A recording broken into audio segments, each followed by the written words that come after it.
And many of you watch the replays, so please type in hashtag replay so I know that you've watched this video. This is about investing in property and creating financial freedom. This is for our Freedom Tribe. So if you want to invest in property, you want to create freedom, you should be watching this, so pay attention. But if you get offended easy and you're a snowflake, I suggest you switch off now because it's probably not for you. My mate George here, he retired at the age of 37 by investing in property. Mate, I feel like I'm with royalty today. I think George is a great mentor because he really does care. The George I know, I met him 3 years ago, he does care. That's why he does his work. So I can talk to you about cash flow and all those things. George is better at that than me. Property guru George Markowski from Positive Property Solution joins us now. George, good morning to you. How are you, George?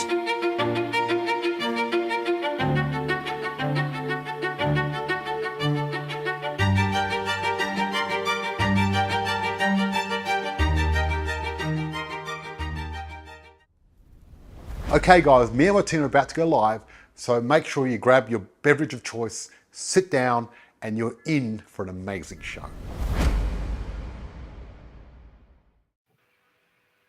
Hello, Freedom Fighters. Really great to see everyone tonight. I'm very excited to be talking with Adam Albright, our leading expert with buying properties off the plan.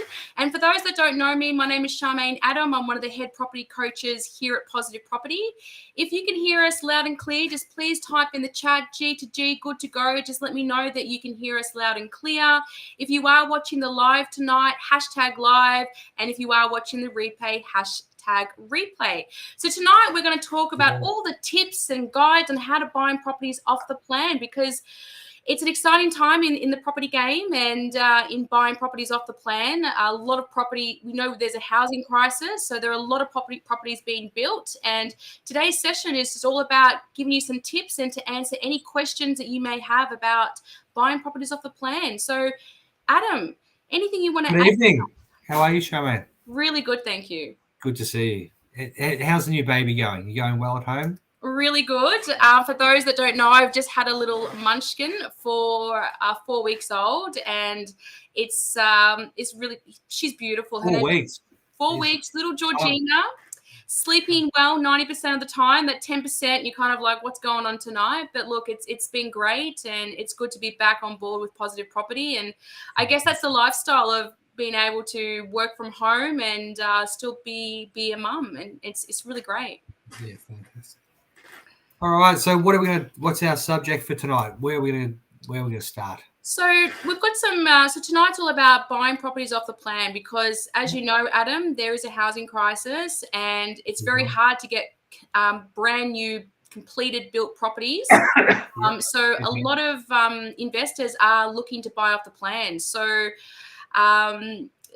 we've got a few questions. So let me just bring some questions that a few people have asked us. So I guess one of the questions with buying off the plan is, why does it take so long for the land to be ready?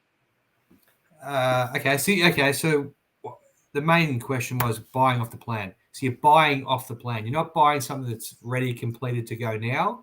It's something that you're buying for the future. So a developer may be in the early stages of getting their development approval, applications, quotes for civils, might be in the early stages of getting these done. What the process used to be is not what the process is anymore.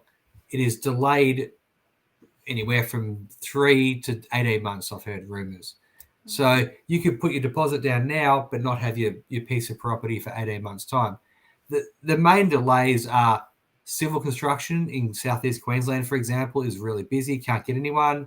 Councils are very slow with applications at the moment because there's so many applications coming through. They're probably the main two reasons I can come up with at the moment. Fantastic. And those that are listening right now, if you have any questions about buying off the plan, please type them into the chat so that we can assist you and shed some light. But there are some benefits also with house and land as well. So there may be delays in land being registered, but I mean, what's the benefit of having land just sitting there whilst you're waiting for registration? So let's just cast out, like all of us have seen what's happened in the property market since COVID started, for example. Let's go back, 4 years roughly, COVID, 3-4 years. So if you went and bought a house and land package 3-4 years ago and then went to settle it today, you've doubled your money. So if you buy something, for example, today, which may not be ready for 12 months, 18 months, 24 months, the property price over the last 4 years of what we've seen happen will go up.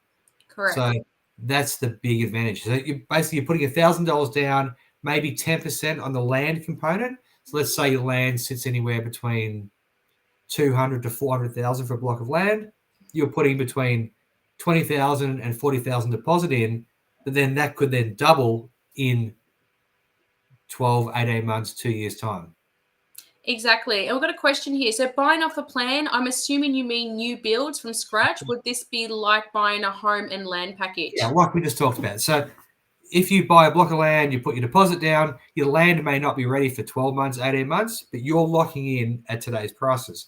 So back during the later COVID years, so 2021, 22, builders found this new clause in the contract that it was I don't know the exact, it was something to do with a national emergency or a worldwide emergency. They could increase the price of their fixed price contracts. A few builders chose to do this only to save their backside, because, for example, a lot of materials went up almost doubled, which means builders' margins weren't enough to cover the price increase, so they had to pass some of those costs on to buyers. So that's what's happened over the years. Fantastic. And, buying properties that are brand new, there are so many tax benefits. And this is why part of our strategy is to buy properties that are brand new so that we can get those tax benefits and offset that against our income tax. So I guess another question is, as we're kind of mapping out the journey of a house and land package, Yep. Once the land has settled, like, what do you do next? Like, what is the next step? So you've purchased a house and land package. The land has finally settled. So settlement means entitlements. Is that correct, Adam? Beg your pardon? Settlement. Land settlement means that the land is titled? Yeah, land is titled. Yeah, so basically, you can't settle on a block of land until you get the title. So once you get when the titles are released, you then settle on the block of land. So then you now own that block of land. You're responsible for that block. So the question was, what's the next stage? Is that what you're asking? Yeah, so the land's settled. Yeah, okay. What happens next? What's the next part of that house and land package? So there's two ways to go about this. You can either pay the builder their 5% deposit prior to settlement, and they will start the back end. So soil test, contour, engineering, construction plans, color consultancy, all these things will be started in the background.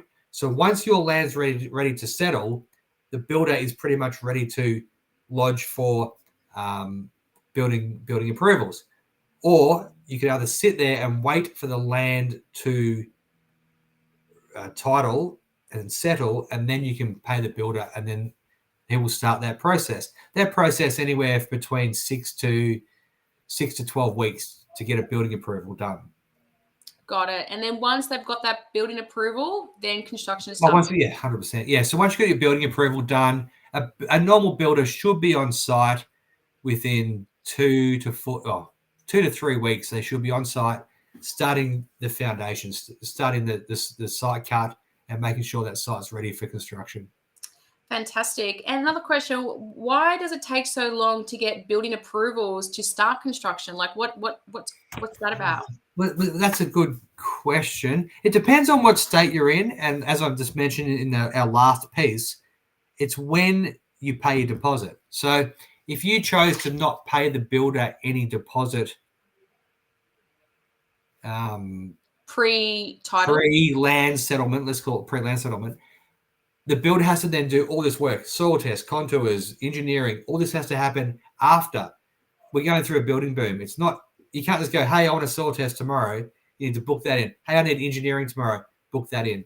Where if all this is done prior to your settlement, then you can then have a big jump start to getting the whole process started. Fantastic. And don't forget, if you've got any questions about buying off the plan, please let us know. We're here to give you some tips and when buying. I mean, are there any tips as a buyer that you can think of that would help that process along or make that process that little bit easier for the buyer? Well, pretty much, in my opinion, if the banks will allow it or if you got the funds to do it, I would always pay the builder their 5% deposit early before settlement, because that allows them to get all these smaller items locked away.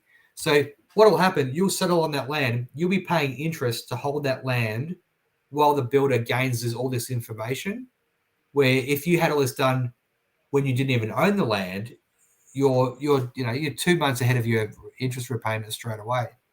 Fantastic. And it also brings that window a bit closer to construction being started. Completion. But as I said, like, you're paying interest on $200,000, $400,000 block of land for 2 months or 3 months while the builder is getting this information together, where you won't be doing that if you've already got the information sorted out. Fantastic. But again, a lot of people haven't got the 5% for the build as well. A lot of banks won't release the 5% until the land has settled. So it's a bit of a 50-50 So just finding that little sweet spot to see what you can do. And if you are in a position to do it, then it's advisable. Then you're shortening your window of when construction can start. Fantastic. And look, when it comes to building the property, I mean, what are the timeframes we're looking at? And, is it 6 months? I remember the rule of thumb was, properties used to be built in 6 months. Now I'm seeing more around the 10 months. And I suppose, again, it also comes back to which state you're building in. I know in WA, there's Positive Property's got quite a few houses under construction. Your build time over there is anywhere from 10 to 12 months. South Australia, your build time's anywhere from South Australia 6 months to 9 months. Queensland, you're sort of sitting around the 6 to 7 months. So it depends on what state you're building in is how long the time frame is to build a house. Fantastic. And I guess another question, let me just bring up some more questions. Yeah, because sure. It's good to kind of have a bit of an idea of how the buying off the plan actually works. I mean, what about price increases? Sorry. What about price increases?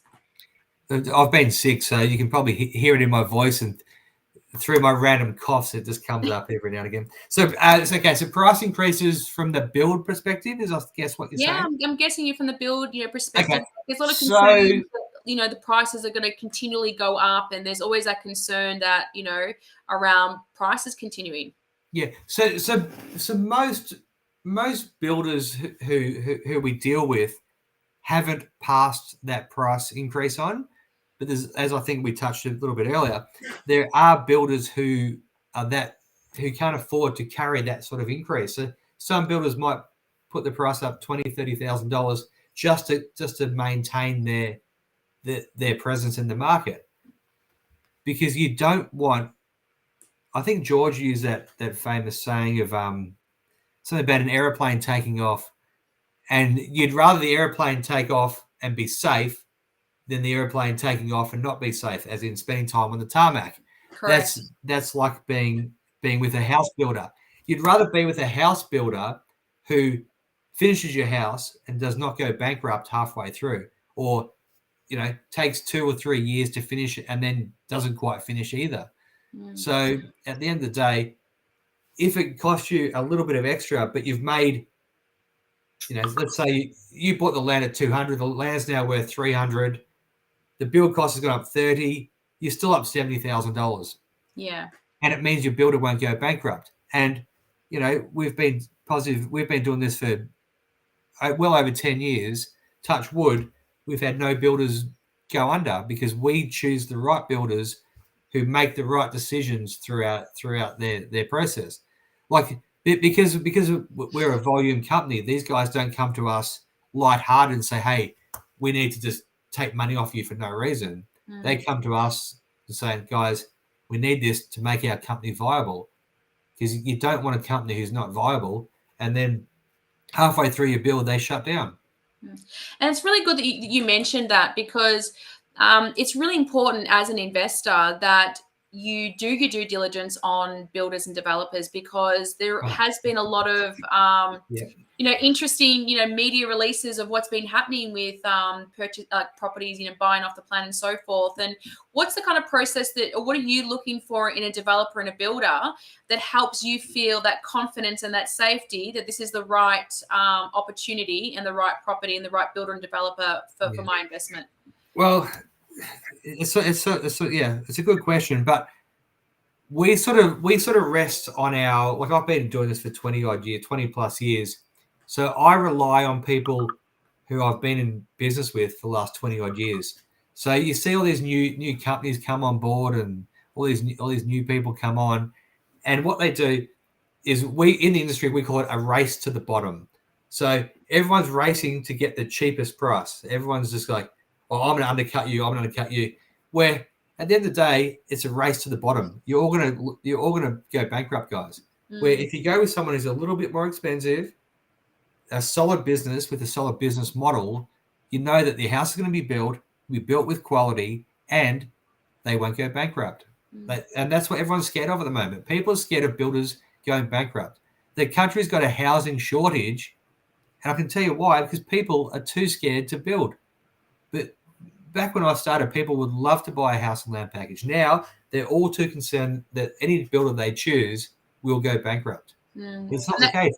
If you choose the right builder, you're fine. You should be fine. Tell us a bit about HIA. Careful what your words we use there. You should be fine.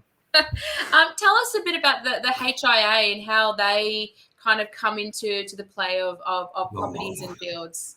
That's almost like an illegal subject at the moment. I don't know if you've been watching A Current Affair and Channel 9 News. The HIA is a governing body who's there to protect the end user. There's also every house that's built, there's an insurance policy which covers you, which is fine. You're covered by insurance. So yeah, I'm not really going to touch much on HIA.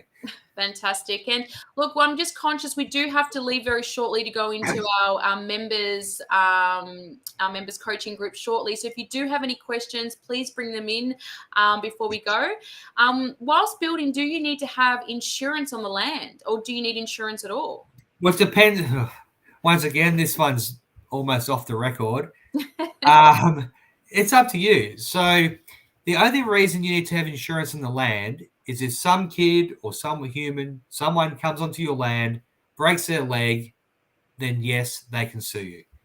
But the chance of someone coming onto your block of land, falling over, breaking their leg, I would say would be pretty low. So if you ask me if I would do it, maybe not. But so the question is, you don't have to have it. No. But it's up to you whether you feel it's important to have it. Important to you, yeah, that's right. If you've got, for example, you're at the end of a cul-de-sac, you got heaps of kids who play basketball on your block of land every Friday afternoon, I would potentially have it. But if you're in the middle of a development site, the chances of having someone come on there, break their leg, and then decide to actually sue you, we're not quite America yet. I wouldn't be wasting my money on insurance on a block of land. But mind you, I have never checked the price. It might be very cheap to have insurance on a block of land. Got it. And we've got a follow-up question for that one, which is, so really it's liability insurance more. Yeah, spot on. Exactly, that's what it is. Because what else are you insuring? Like, you can't start a fire on it. You can't steal it. You can't break it.